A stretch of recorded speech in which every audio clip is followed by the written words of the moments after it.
It is one of the strangest and most haunting facts in the history of life on Earth. When the last mammoths took their final breaths, the pyramids of Egypt had already been standing for nearly 1,000 years. We tend to think of mammoths as creatures of a vanished age, shaggy, ice-covered beasts trudging through a frozen world, long extinct before humanity built cities or wrote words. But that image is not entirely true. While most mammoths died out at the end of the Ice Age, a few held on. On a tiny island off the northern coast of Siberia, long after the glaciers had melted and ancient civilizations had risen, a small population of woolly mammoths continued to live in isolation. Those survivors outlasted empires. They walked the tundra while the pharaohs ruled along the Nile. And their story is both astonishing and tragic. The last stronghold of the mammoths was Wrangel Island, a lonely, windswept land north of Siberia, locked in Arctic ice for most of the year. It sits far above the Arctic Circle, surrounded by the frozen Chukchi Sea. Today, it is barren and cold, but during the early Holocene, it was a tundra paradise, a refuge for plants and animals that once covered the entire northern hemisphere.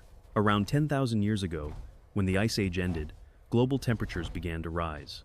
Forests spread north, glaciers retreated, and the vast grasslands that mammoths depended on disappeared. On the continents, the mammoths died out quickly. Climate change and human hunting combined to finish them off. By 8,000 years ago, they were gone from mainland Eurasia. But Wrangel Island was different. When sea levels rose, it became cut off from the mainland. A small population of mammoths, perhaps only a few hundred individuals, found themselves stranded there, trapped by the ocean. And in that isolation, they survived. For thousands of years, the island's grasslands and meadows sustained them. No humans lived there. The climate was harsh but stable, and there were no predators large enough to threaten them. They shrank in size compared to their Ice Age ancestors, an example of what scientists call island dwarfism. Adult Wrangel Island mammoths stood only about 2.5 meters tall, about the size of a modern Asian elephant. But in every other way, they were true mammoths: long curved tusks, shaggy coats, and the same unmistakable humped backs. As centuries passed, the world around them changed beyond anything they could have imagined. While they grazed on moss and sedges, humans on distant continents invented writing, irrigation, and architecture. When the people of Mesopotamia were building their first cities, mammoths still wandered Wrangel's frozen plains. When the Sumerians carved their first clay tablets, a mother mammoth was leading her calf to a river's edge to drink under the pale Arctic sunday. When workers in Egypt began laying the limestone blocks that would become the Great Pyramid of Giza, a small herd of mammoths on the other side of the world was digging through snow to reach frozen grass. To think of them in the same timeline as human civilization feels almost unreal. Yet radiocarbon dating confirms it. The last mammoths on Wrangel Island survived until roughly 1650 BCE, long after Stonehenge was built, long after the Bronze Age began, and just a few centuries before the Trojan War. For more than 6,000 years, these isolated survivors lived quietly, unseen by history. But life on Wrangel Island was not easy. The mammoths lived at the edge of survival, trapped in a cycle of cold, darkness, and scarcity. During the long polar winters, the sun vanished for months.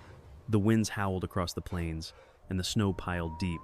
The mammoths had to use their tusks to sweep snow away and uncover frozen grass below. Their thick coats and fat stores protected them, but every winter was a test. In summer, the island transformed. The tundra bloomed with color pink and yellow Arctic flowers, green mosses, and low shrubs.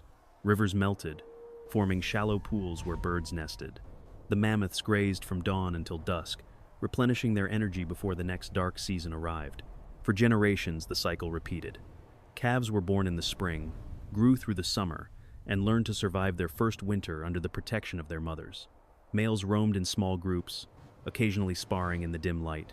The herds followed ancient routes, passed down through instinct, circling the island's valleys and ridges in rhythm with the seasons.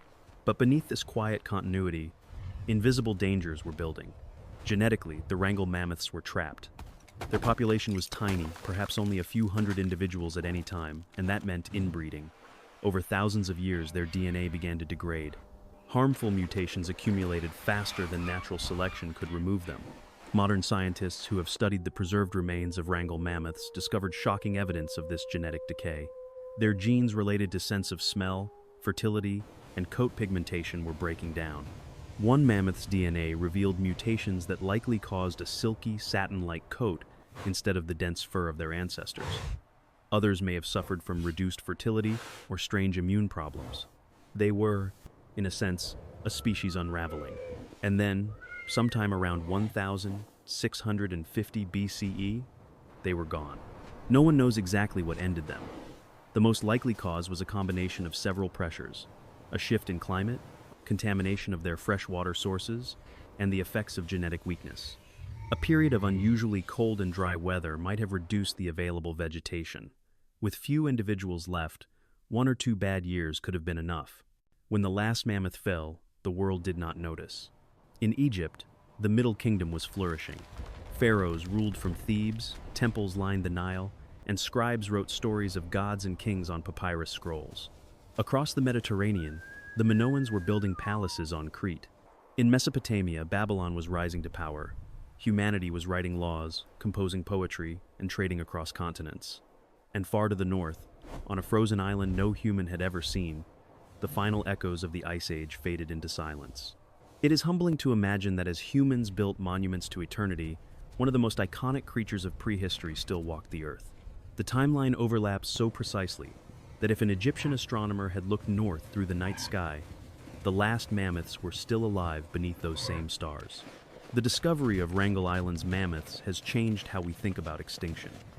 For centuries, people assumed mammoths disappeared tens of thousands of years ago. But in the 1,990 seconds, radiocarbon dating of mammoth bones and teeth from Wrangel shocked scientists. The results were clear. These animals had lived until just 600 years ago, nearly the same time that humans were developing bronze weapons and sailing across the Mediterranean. Fossils found on the island show no signs of human hunting. No tools, no settlements, no evidence of contact. The mammoths likely died out naturally, leaving behind only bones scattered across the tundra and tusks buried in permafrost. Their extinction was silent, unnoticed by the world. Yet the legacy of the mammoth did not die. Humans across the northern hemisphere preserved their memory in stories and art. Ancient peoples carved mammoths on cave walls and sculpted them from ivory long after the animals had vanished from their lands. To them, mammoths were not fantasy, they were memories passed down through generations. Even today, the image of the mammoth captures our imagination. There is something deeply moving about a creature that bridged 2 worlds, the prehistoric and the civilized, the Ice Age and the Age of Writing. The mammoths on Wrangel Island were not just remnants of the past. They were witnesses to the dawn of human culture. Their survival also holds lessons for us. It shows how isolation can protect and doom a species. Wrangel Island gave the mammoths refuge from hunters and competition, but it also trapped them genetically. They adapted for a while, but over time, their small population could not sustain itself. Their story is a reminder that survival is never simple, that sometimes endurance itself becomes a trap. In the frozen silence of that Arctic island, the mammoths lived their last centuries surrounded by ice, wind, and endless sea. Their trumpeting calls echoed through the mist, fading across tundra untouched by human eyes. Calves played in the short Arctic summer, tusks gleaming under a low golden Sunday, and when the long night came again, they huddled close, the snow swallowing the sound of their breathing. Eventually, the light returned to an island without them. Today, Wrangel Island is a UNESCO World Heritage Site, protected as a wildlife refuge. Polar bears, Arctic foxes, and musk oxen roam where mammoths once walked. The permafrost still holds traces of their bones, ivory, and even frozen hair. Scientists have studied their remains with DNA sequencing, piecing together not only their biology but their story, the story of endurance against impossible odds. And that story has sparked a new question: could they ever return? In the past decade, geneticists have been studying the possibility of de-extincting the woolly mammoth using preserved DNA from Wrangel Island specimens to modify the genome of a modern elephant. The goal is not to clone the past perfectly, but to create an elephant adapted to cold environments, a hybrid with traits of the mammoth.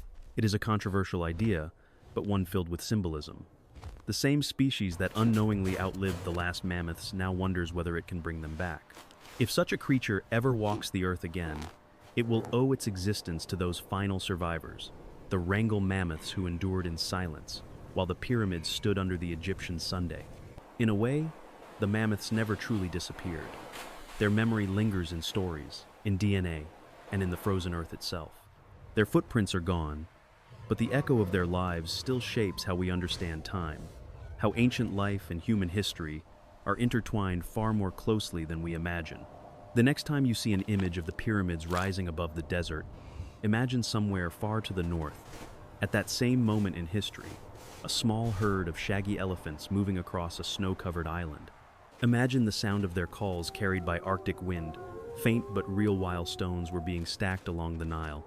The world of mammoths and the world of humans were never as separate as we think. Their timelines overlapped, their stories brushed against each other in the grand tapestry of Earth's history. And though their last footprints melted into the ice more than 3,000 years ago, the memory of those final survivors still reaches us a whisper from the edge of time, reminding us that even the most ancient giants once lived in a world that was already ours.